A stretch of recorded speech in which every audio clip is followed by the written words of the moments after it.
बात बेबात पे अपनी ही बात कहता है। मेरे अंदर मेरा छोटा सा शहर रहता है। दोस्तों, मेरा नाम है नीलेश मिश्रा। कहानियां सुनाता हूं। दोस्तों, मैं आपको सुनाने जा रहा हूं अपनी मंडली की सदस्य हर्षा श्री की लिखी कहानी मीठी का घर। 6 साल की मीठी ने 50वीं बार अपनी मम्मी से पूछा, कब पहुंचेंगे मम्मा? और मम्मी ने भी 50वीं बार वही जवाब दिया, 12 बजे मीठी। आप रे, सुबह से कितनी बार पूछ चुकी हो?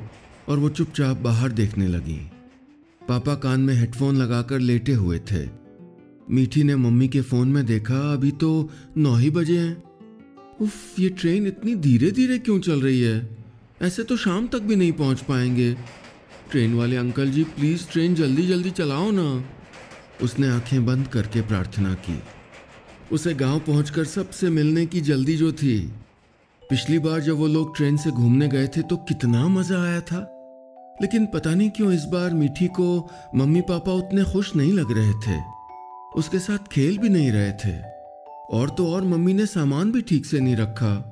वो तो अच्छा हुआ मीठी ने जिद करके अपने खिलौने रख दिए दीदी और पिंकू के साथ खेलने के लिए। ट्रेन में सब सो रहे थे। मीठी का मन नहीं लग रहा था। अपनी मम्मी से उसने स्केचबुक और कलर्स मांगे और दादी, ताऊ जी, ताई जी, सोनी दीदी, पिंकू सबकी ड्राइंग बनाने लगी। वैसे तो उसने इनमें से किसी को अब तक देखा नहीं है, लेकिन सबकी धुंधली तस्वीर बन गई थी। दादी चश्मा लगाती होंगी, ताऊ जी ऑफिस जाते होंगे और ताई जी, मम्मी ताई जी भी ऑफिस जाती हैं क्या आपकी तरह? उसने फिर से एक सवाल पूछा। मम्मी ने उसकी तरफ कितने सवाल पूछती हो कहते हुए एक नज़र डाली और वो चुपचाप बैठ गई। वो भी क्या करे भला, उसे कोई कुछ बताता ही नहीं है। सबसे पहले तो उसे यही समझ में नहीं आ रहा है कि पापा को आखिर हुआ क्या है। उसे तो सिखाते हैं शेयरिंग इज केयरिंग, अपनी चीज़ें दूसरों से बांटनी चाहिए, लेकिन जब अपनी खुद की कोई चीज़ बांटनी पड़ रही तो गुस्सा हो रहे हैं। उस दिन कितना गुस्सा होके किसी से फोन पे कह रहे थे कि वो बंटवारा चाहते हैं। पता नहीं बड़े लोग कैसे होते हैं, खुद ही चाहते हैं बंटवारा और खुद ही नाराज होते हैं। मीठी ने तो सोच लिया है, सोनी दीदी या पिंकू को उसकी कोई भी चीज पसंद आएगी तो वो उनको खुशी से दे देगी। छोटी सी मीठी न तो बंटवारे का मतलब जानती है और न ही उसे ये याद है कि 4 साल पहले जब दादाजी नहीं रहे थे और वो लोग गांव आए थे तो पापा और ताऊजी के बीच खेत की कमाई और घर के खर्चों को लेकर शुरू हुई छोटी सी बहस इतनी बड़ी हो गई थी कि उन दोनों के बीच बातचीत बिल्कुल बंद हो गई थी। उसे तो ये भी नहीं मालूम कि 2 पुरुषों के अहम की लड़ाई में 3 औरतें और 3 बच्चे पिस गए हैं। स्टेशन पर ट्रेन रुकी तो उसने पूछा, पापा ताऊजी आएंगे हम लोगों को लेने? कोई नहीं आएगा, अपने से चलना है। कहते हुए उन्होंने एक टेम्पो वाले को आवाज़ दी और सामान रखवाने लगे। कोई नहीं आएगा। उसको अचानक स्टेशन बहुत सूना सूना लगने लगा। चेहरा रुआंसा हो गया। क्यों नहीं आया कोई? नानी के घर जाते हैं तो मामा स्टेशन आते हैं, फिर वो लोग खूब गप्पे लगाते हुए घर जाते हैं। कार का हॉर्न सुनते ही मामी बाहर आ जाती हैं। सोचते सोचते मीठी को टेम्पो के हिचकोलों के बीच ही गहरी नींद आ गई। उतरो मीठी, घर आ गया। मम्मी ने हिलाया तो वो चौंक कर जागी। आ गए हम लोग? उसने आंखें मलते हुए पूछा और टेम्पो से उतरते हुए घर को देखने लगी। पापा, ये हम लोगों का घर है? उसने पापा से पूछा जो टेम्पो से सामान उतरवा रहे थे, लेकिन पता नहीं क्यों उन्होंने इस बात का कोई जवाब ही नहीं दिया। वैसे तो मीठी इतना बोलती है कि पूछो मत। टीचर तो उसे बोलने की मशीन कहती हैं, लेकिन यहाँ गांव वाले इस घर के दरवाजे पर वो मम्मी का पल्लू थामे असमंजस में खड़ी थी। सारे रास्ते जिन सबसे मिलने के लिए बेचैन थी वो लोग कहीं दिख ही नहीं रहे थे और मम्मी भी अंदर चली नहीं रही हैं। पापा भी पता नहीं कितनी देर से सामान ही उतरवा रहे हैं। ये नहीं कि जल्दी से अंदर चलें। चलो ना मम्मी अंदर। मीठी ने अपना छोटा सा गुलाबी पर्स कंधे पर लटकाते हुए कहा, मुझे दीदी को ये पर्स दिखाना है। रुको मीठी, साथ में चलना। माया, 30 रुपए खुले हैं क्या? पापा ने उसे रोकते हुए मम्मी से पैसे मांगे। जब पापा इस तरह बोलते हैं ना तो उसका मतलब है कि उनकी बात माननी ही है। वो वैसे ही खड़ी रही, कोई दिख भी नहीं रहा था। वो जोर से आवाज लगाना चाहती थी, दादी, ताई जी, दीदी, हम लोग आ गए। वैसे ही भाग के घर के भीतर जाना चाहती थी जैसे नानी के घर जाती है, लेकिन यहां वैसा लग ही नहीं रहा था। ये 2 मिनट उसे बहुत भारी लग रहे थे। हो सकता है टेम्पो की आवाज सुनाई ना दी हो किसी को। उसने खुद को समझाया, मम्मी के पास खुले पैसे नहीं थे। चलो अंदर लेफ्ट साइड वाला पोर्शन अपना है, तुम लोग सामान रखो, मैं चेंज करवा के आता हूँ। एक बार सब अपने सामने हो जाए तो गेट भी सेपरेट कर लेंगे। 4-6 दिन की बात है बस। पापा ने मम्मी से कहा तो उसे कुछ भी समझ में नहीं आया।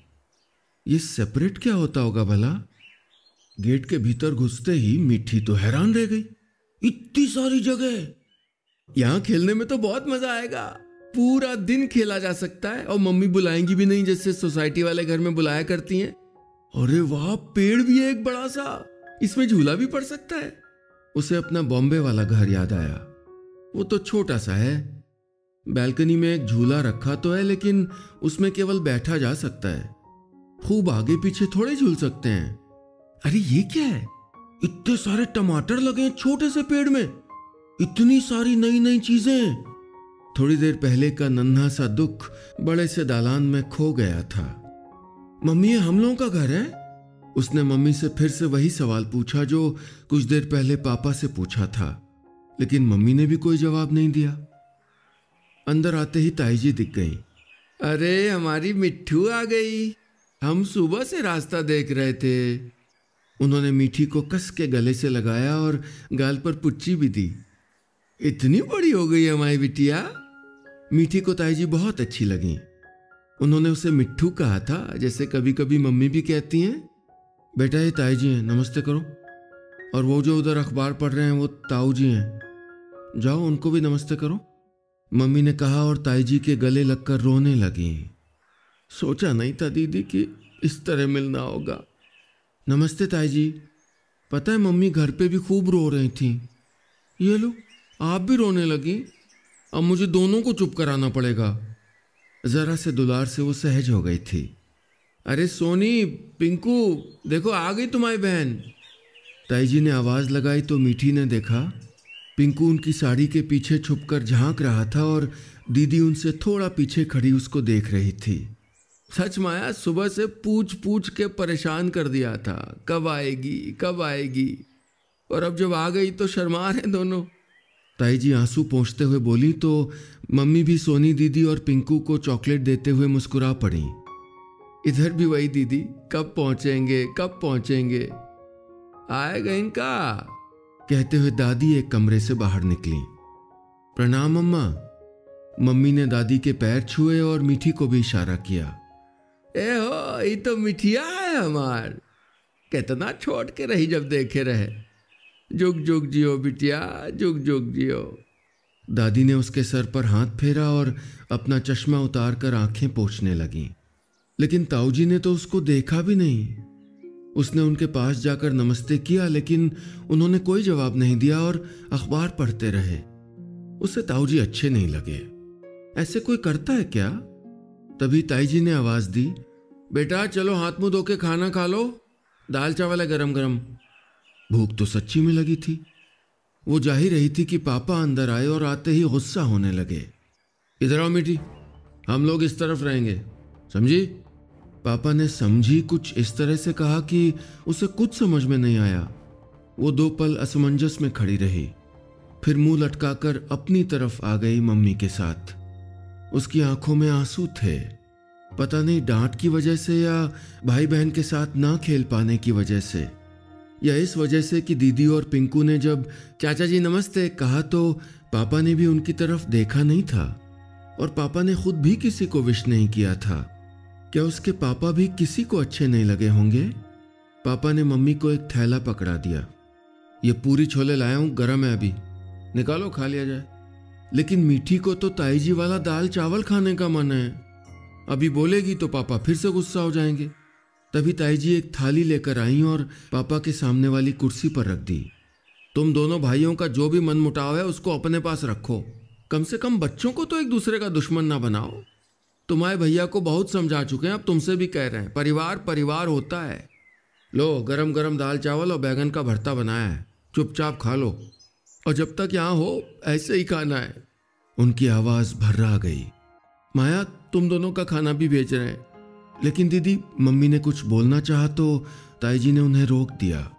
मम्मी और मीठी ने खा लिया, लेकिन पापा की थाली अनछुई ही रखी रही और वो डायरी में पता नहीं क्या क्या लिखते रहे। उस तरफ दीदी और पिंकू, इस तरफ वो अकेली। किसके साथ खेले, किससे बात करे? उसके सारे उत्साह पर पानी फिर गया था। वो थोड़ी देर तो चुपचाप बैठी रही, फिर कुछ नहीं सूझा तो ब्लॉक से घर बनाने लगी। सामने से दीदी और पिंकू किताब पर गर्दन झुकाए उसी को देख रहे थे। बहुत देर लगकर उसने एक रंग बिरंगा घर बनाया और उन दोनों को इशारे से दिखाने लगी कि तभी एक आवाज आई। सिन्हा जी हैं क्या? ताऊ जी ने अखबार एक तरफ रखा और आ रहा हूं कहते हुए गेट पर आए। जी कहिए। तभी पापा भी पहुंच गए। हाँ नमस्कार राजेश जी, मेरी बात हुई थी आपसे। इधर इधर से देख लीजिए, यहाँ दीवार बननी है, कोशिश कीजिए कि 4-5 दिन में हो जाए। क्या हो रहा है ये देखने के लिए मीठी तेजी से उठी और उसके पैरों से टकराकर ब्लॉक्स वाला घर चारपाई से नीचे गिर गया। उसने झुककर देखा, जिस घर को इतनी मेहनत से बनाया था वो टूटकर बिखर गया था। उस रात मीठी घर के अपने वाले हिस्से में पापा मम्मी के साथ ही सोई। उसे नींद नहीं आ रही थी। मन कर रहा था कि दीदी और पिंकू के पास जाए, उनके साथ बैठकर दादी से कहानी सुने और उनके बिस्तर में ही गुड़ी मुड़ी होकर सो जाए। लेकिन जब से वो अंकल पापा से बात करके गए थे, दादी खूब रो रही थीं। ताई जी और मम्मी ने उसको चुप कराने की कोशिश भी की, लेकिन वो रोए जा रही थीं। ताऊ जी भी पता नहीं किस बात पर गुस्सा हो गए थे। इस समय कौन सुनाएगा कहानी? वो मम्मी से चिपक कर सोने की कोशिश करने लगी। इस समय पापा उसे जरा भी अच्छे नहीं लग रहे थे, लेकिन और कुछ हो ना हो, ताई जी के पापा से गुस्सा करने का एक फायदा जरूर हुआ। अगली सुबह मीठी, सोनी और पिंकू एक साथ एक ही किचन में खाना खा रहे थे। दोस्ती की शुरुआत भी हो गई जब पिंकू ने कहा, हमें अपने खिलौने दिखाओगी? मीठी तो कब से इसी समय का इंतजार कर रही थी, लेकिन उसका बैग अभी तक पापा के पास ही रखा था। वो थोड़ा डरते डरते गई और बैग ले आई। पापा ने पता नहीं क्यों कुछ नहीं कहा। मीठी और किसी काम में एक्सपर्ट हो ना हो, लेकिन दोस्ती करने में जरूर है। थोड़ी ही देर में भाई बहन से उसकी खूब अच्छी दोस्ती हो गई। उसने अपने सारे खिलौने चटाई पर पलट दिए। Doctor set, puzzles, mic, remote वाली कार, ब्लॉक्स, सांप सीढ़ी। अब मजा आ रहा था खेलने में। घर में होने वाले 2 बच्चों के शोरगुल में तीसरी आवाज भी जुड़ गई थी, लेकिन 2 आवाजें एक दूसरे को अब तक छू नहीं पाई थीं। सालों तक भाई रहे 2 लोग एक ही घर में अजनबी की तरह रह रहे थे। एक दूसरे के सामने पड़ने से कतराते हुए दोनों भाइयों में क्या सचमुच पक्की वाली कट्टी हो गई है? ताऊ जी क्यारी में पौधे लगा रहे थे। मीठी को भी मिट्टी से खेलने में बड़ा मजा आता है। बॉम्बे में तो क्यारी है ही नहीं। वो थोड़ी देर उनके पास खड़ी रही, फिर बोली, मैं भी लगाऊं ताऊ जी? उन्होंने कुछ नहीं कहा और अपना काम करते रहे। आज मीठी को सब साफ साफ समझ लेना है, चाहे जितने सवाल क्यों ना पूछने पड़े, चाहे जितनी डांट क्यों ना पड़े। आप हंसते नहीं मुझे देख के, मुझे प्यार भी नहीं करते। पापा भी दीदी और पिंकू को प्यार नहीं करती। वो रुआंसी हो गई। आप हम लोगों से गुस्सा हैं क्या? हम क्यों गुस्सा होंगे?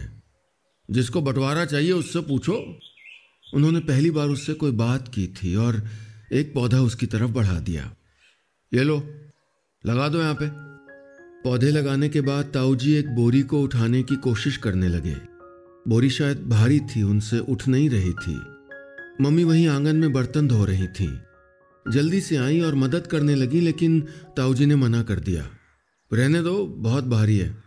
इतना ही किसी को मदद करना होता तो उधर छाया में रखवा देता। उन्होंने तिरछी नज़र से बरामदे में बैठे पापा को देखा। पापा थोड़ी देर अनदेखा करके बैठे रहे, फिर आए और ताऊजी से कोई बात किए बिना बोरी उठाई, बरामदे में रखी और वापस अपनी जगह आकर बैठ गए। मीठी को कुछ अच्छा अच्छा सा लगा, शायद ताऊजी और मम्मी को भी। शाम को बच्चे दादी के पास बैठे थे। उन्होंने मीठी के स्कूल का नाम पूछा तो उसने बताया मिशिका सिन्हा। शायद दादी समझ नहीं पाई। मिस्का। मीठी पहले तो खूब हंसी इस नाम पर, फिर दादी को करेक्ट करने लगी। मिस्का नहीं, मिशिका। मिशिका। मिशिका। दादी ने अपनी तरफ से पूरी कोशिश की, लेकिन श और स में मात खा गई। अरे हमसे ना होई, बूढ़ पुरानिया कर रहा है था। तू सब पढ़ा लिखा, स्कूल संभल के जात हो ना। एक बारी छोटका बबलू चूरन ले खातिर दुकान चला गवा रहा, कहा जानी कहाँ रास्ता भूल गवा। हम लोगन के हालत खराब, और सबसे ज्यादा तो राजू के। उन्होंने ताऊजी की तरफ देखते हुए कहा, एकर तो प्राण बसत रहे छोटे भाई में। जब तक बचवा मिल न गवा, ये रोए रोए के हलकान हो गए। तभी मम्मी ने टोका, हाँ माँ जी, और छोटे भाई के मिलने की खुशी में भैया ने उनको अपनी फेवरेट गेंद हमेशा के लिए दे दी थी। तुमका कैसे मालूम? तुमका कौन बताइस? ताई जी ने हैरानी से पूछा तो मम्मी ने पापा को देखा। और कौन बताएगा? जो खो गया था उसी ने बताया। पापा ने कोई रिएक्शन नहीं दिया। उस दिन दादी एक के बाद एक किस्से सुनाती रहीं। कैसे पापा ने अपनी पहली घड़ी ताऊजी को दे दी थी क्योंकि ताऊजी की घड़ी पानी में गिरकर खराब हो गई थी। कैसे ताऊजी ने पापा को दिन रात इतना पढ़ाया था कि उनके 10वीं में पूरे जिले में सबसे ज्यादा नंबर आए थे। और कब दोनों भाई पहली बार छुप के सिनेमा देखने गए थे और दादाजी भी अपने दोस्त के साथ वहीं पहुंच गए थे। अरे बाप रे, उस दिन को याद करके तो आज भी झुरझुरी हो आती है। पिताजी ने जो लुक दिया था एकदम से पापा के मुंह से निकला और तुरंत ही चुप हो गए वो। ताऊजी ने एक बार पापा को देखा और बोले, याद ना दिलाओ अम्मा, हम हफ्ता भर पिताजी के सामने भी नहीं पड़े थे। उस रात मीठी को बहुत अच्छा लग रहा था। आज पहली बार वो अपनी दादी के बिस्तर पर दीदी और पिंकू के साथ घुसी हुई थी और दादी उन सबको कहानियां सुना रही थीं। पापा और ताऊजी के बचपन के किस्से और दादाजी की बातों में सब बच्चे डूबे हुए थे कि तभी ताईजी और मम्मी भी वहां आ गईं। ताईजी के हाथ में एक बड़ा सा एल्बम था। मीठी, देखोगी तुम्हारे पापा और ताऊजी छोटे थे तो कैसे दिखते थे? अम्मा लीजिए, आप ही दिखाइए। एल्बम की एक एक तस्वीर के साथ दादी की कोई न कोई याद जुड़ी हुई थी। वो बताते बताते रोने लगी। बहुत प्रेम रहा दोनों भाइयन में, राम लक्ष्मण के जोड़ी रही, का जानी के कर नजर लग गई। बच्चे छोटे हैं लेकिन नासमझ नहीं। असल में कोई भी बच्चा नासमझ नहीं होता बस इतना है कि वो हम बड़ों की बनाई हुई समझदारी की परिभाषा में फिट नहीं होता। फिर हम उसके भोलेपन और मासूमियत को नासमझी का नाम दे देते हैं। मीठी भी एल्बम की तस्वीरें देखते हुए सोच रही थी, सब लोग यहाँ हैं, केवल पापा और ताऊजी नहीं हैं। उसके नन्हे से मन में यही बात चल रही थी कि इतना बड़ा घर होते हुए भी वो लोग बॉम्बे में छोटे से घर में क्यों रहते हैं। सब लोग हमेशा एक जगह रहें तो कितना मजा आए, रोज सुबह सारी कहानियां सुनने को मिलेंगी। सब लोग एक ही घर में क्यों नहीं रह सकते? वो कल पूछेगी पापा से, उसने सोचा और सोने की कोशिश करने लगी। अगले दिन वो सुबह सुबह ही पापा के सामने जाकर खड़ी हो गई। पापा, कल हमने आपकी स्कूल वाली फोटो देखी, ताऊजी की भी देखी। वो बिना उसे देखे डायरी में कुछ लिखते रहे। मीठी दीदी, पतंग ये देखो, आओ उड़ाई जाए। पिंकू एक पतंग हाथ में लिए हुए आया और थोड़ा धीरे से बोला, चाचा हमारी पतंग में छुड़ैया दे देंगे क्या? दीदी छुड़ैया देती तो पतंग ज़्यादा ऊपर नहीं जाती। अपने पापा से बोल दो। उन्होंने डायरी में से नज़र उठाए बिना कहा, चाचा आप हमारे पापा से कट्टी हैं क्या? उफ, बच्चे कितनी मासूमियत से इतने कठिन सवाल पूछ लेते हैं। मैं क्यों कट्टी होऊंगा? अपने पापा से पूछो ना। मीठी को कुछ समझ में नहीं आ रहा था। पापा, आप और ताऊजी गुस्सा क्यों हैं? इस सवाल के जवाब में पापा ने मम्मी को आवाज दी, माया देखो ये क्या अनशन सवाल पूछती रहती है, समझाओ इसको, ये इसके मतलब की बात नहीं है। मम्मी उखड़ गईं। जिस डिसीजन से बच्चों को फर्क पड़े वो उनके मतलब की बात है। अगर नहीं तो बता क्यों नहीं देते मीठी को कि हम यहाँ किस लिए आए हैं? पापा चुप हो गए। दुनिया में सबसे मुश्किल वो सवाल हैं जो बच्चे पूछते हैं। जब इन सवालों के जवाब हमारे पास नहीं होते तो हम यही कहकर उनको चुप करा देते हैं ना कि बड़ों की बातों में मत बोलो, ये तुम्हारे मतलब की बात नहीं है, अभी तुम इतने बड़े नहीं हुए हो। दरअसल हम उनके सवालों से भाग रहे होते हैं, नश्तर की तरह चुभते हैं, हमें आईना दिखाते उनके सवाल। मीठी को अच्छा नहीं लग रहा था। बड़े लोग कट्टी क्यों करते हैं, वो भी इतनी लंबी वाली? वो तो कभी किसी से कट्टी होती भी है तो बहुत जल्दी मान जाती है। मम्मी कहती हैं कि लड़ाई लड़ाई माफ करो, फिर बड़े लोग ना मानने के लिए क्यों रूठ जाते हैं? और उनको ये पता भी नहीं चलता कि उनके रूठने से सब लोग कितने उदास हैं। बच्चे पहली बार मिलके भी दोस्त बन गए थे। मम्मी और ताई जी सहेलियां बन गई थी, लेकिन जो बचपन से साथ पले बढ़े थे वो उखड़े उखड़े थे एक दूसरे से। तभी ताऊ जी ने आवाज दी, पिंकू। वो तेजी से भागा और हाथ में पकड़ा पतंग का मांझा उसकी उंगली में फंस गया। उंगली कट गई और खून निकल आया। इतनी देर से रूठे हुए पापा ने क्या हो पिंकू कहते हुए जल्दी से उसे अपनी गोद में बिठा लिया और उसकी उंगली पानी में डालते हुए उसे पुचकारने लगे। मत रो बेटा, अभी ठीक हो जाएगा, मेरा बहादुर बच्चा। मीठी, मम्मी से मलहम ले आओ जल्दी से। और सिर्फ मीठी ने नहीं, मम्मी और ताई जी ने भी देखा। ताऊ जी भाग कर वहीं आ गए थे और पापा ताऊ जी को समझा रहे थे। चिंता मत करिए भैया, ज्यादा चोट नहीं लगी है। ताऊ जी ने घबराहट में पापा का हाथ थाम रखा था। मलहम लग गया था, अब जख्म को भरना ही था।